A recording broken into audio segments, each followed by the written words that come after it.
The 4 a.m. alarm trumpeted to mark the start of the day. It was the history field trip to the battlefields of Belgium. Our meeting point was near school at 5:20 a.m.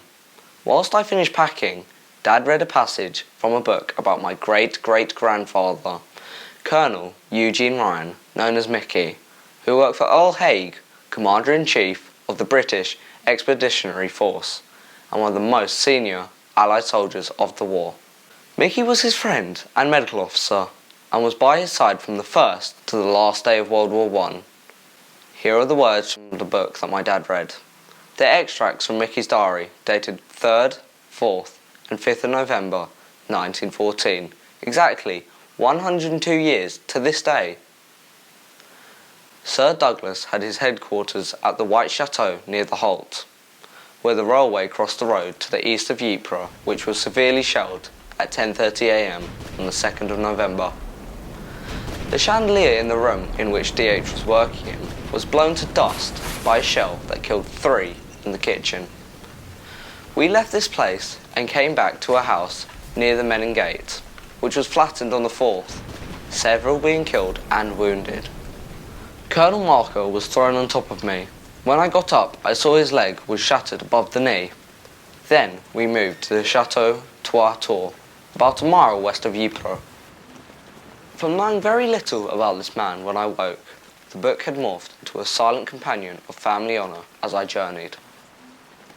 Landscapes of trenches, craters, cemeteries and monuments became transformed by his words.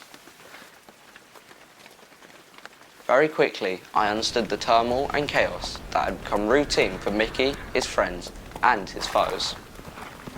Some 30 of us arrived in Belgium, and as night fell, my teacher kindly and thoughtfully asked me if I'd like to take part, along with 2 of my fellow students, in laying the wreath at the 8 p.m. last post ceremony at the Menin Gate. This has taken place nightly since 1918 and solemnly marks, with respect, the lives of the fallen.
This night, Thursday the 3rd of November 2016 in Ypres, will always be the night I humbly paid respect.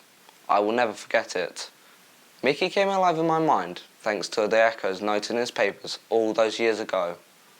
But none of this would have been possible were it not for Professor Eugene Ryan, my cousin, who compiled the book, which has afforded me an incredible insight and connectivity to the history of the Great War. Living history is an awesome thing. Mickey, I know you, I have heard your words, and I will always remember you and your incredible contribution to your time in history. I will keep you in my prayers. Amen.